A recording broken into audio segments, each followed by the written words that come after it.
Hello mga B! It's another day! This is your mom Jen. Welcome to A Day in My Life vlog. Hi! Hello mga B! For today's video ay ang dami kong ganap sa aking buhay ngayong araw mga B. Unang-una mga B, bago ako makarating dito ay napadpad muna ako sa may Murayta at ako ay nag-request lamang ng authentic na PRC ID mga B. Kaya naman pagkatapos ko doon, galing doon sa Murayta ay napadpad ako dito sa may Luneta Park mga B. Authenticated certificate pala mga B. Kaya naman mga B, after ko nga galing doon sa may Murayta ay dumiretso ako dito sa may Luneta Park at nagkadaligaw-ligaw na nga ako mga B. Siyempre mga B, nakarating tayo dito sa tulong ng mga tao na ating pinagtanungan mga B.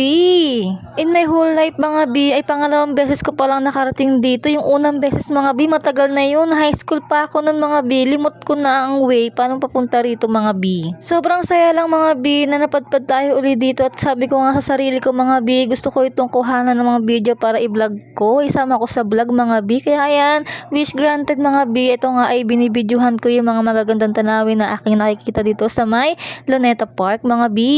At ayun nga mga B, nakakalungkot din sapagkat ay ako lang mag-isa mga B, wala akong kasama. Hindi ko na sinama yung aking Junaki sapagkat ako yung natatakot na kami lang dalawa yung magbabiyahe mga B. Hindi ako sanay kasi nga malikot yung anak ko, baka makaligtaan ko, hindi ko mawawali kung nasaan mapunta yung batang iyon sa sobrang kalikutan. At syempre nga bilang isang magulang, bilang isang ina, masuunahin natin yung kaligtasan ng ating anak kaysa sa mapahamak pa, 'di ba?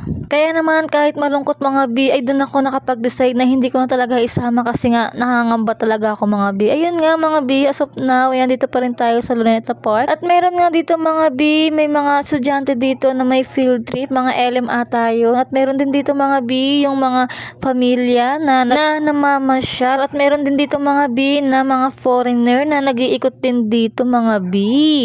Dati pa lang mga B ay gustong-gusto ko na talaga tong puntahan ng Luneta Park nung ako ay elementary pa lang. Kasi nga 'di ba mga B, dati nung LM tayo ay meron tayong mga field trip. At ito nga ay isa sa mga destination na dapat pupuntahan. At meron kasi ditong mga B na may mga mahalagang mga impormasyon na dapat malaman o matutunan mula sa mga pangyayari o kasaysayan na meron ang Luneta Park mga B. Na dapat naman talagang hindi natin kinakalimutan mga B kasi nga isa 'yun sa mga kasaysayan na meron ang Pilipinas. Kaya naman mga B, habang nandito nga ako sa Luneta Park ay nag-iikot ako.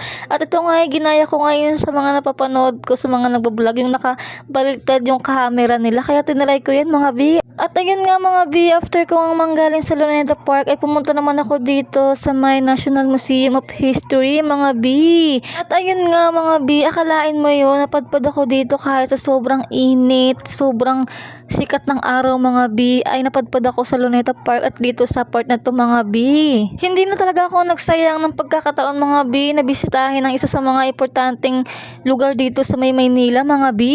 At syempre mga B, kailangan ng valid ID bago ka pumasok dito sa loob ng National Museum of History mga B. At no worries na mga B, libre lang ang entrance dito, walang bayad. Ayan, makikita niyo mga B, sobrang ganda sa loob ng National Museum of History mga B. At habang nag-iikot nga ako dito mga B, maraming mga bagay dito na matututunan ka at marami ring makikita rito mga B na mga kasaysayan na meron dati mga B na hindi natin makakalimutan talaga mga B.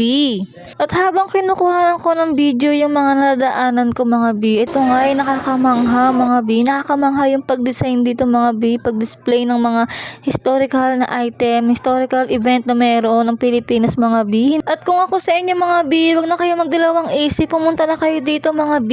Pasya lang itong National Museum of History mga B. Hindi lang kayo mag-e-enjoy dito mga B sapagkat marami rin kayong mga matutunan mga B. At yung mga nakikita natin sa mga libro mga B, dito mga B makikita natin ang actual. At after ko nga dito manggaling sa National Museum of History mga B, ay napadpad ako dito sa mga Intramuros. Kaso nga lang mga B ay sarado kasi nga raw may event. Nandito raw kasi si BBM, kaya naman sinarado daw itong mga B. Kaya yan mga B, after ko manggaling dito at wala man lang akong nakuwang pictures o videos sa Intramuros mga B. Ay ito nga mga B, ay napag-isipan kong umuwi na nga lang. At ayun nga mga B, kung nagustuhan mo itong video, huwag mo kalimutan mag-like, follow, and share na rin mga B. Kaya't hanggang dito na lang mga B. See you in the next video mga B. Thank you for watching.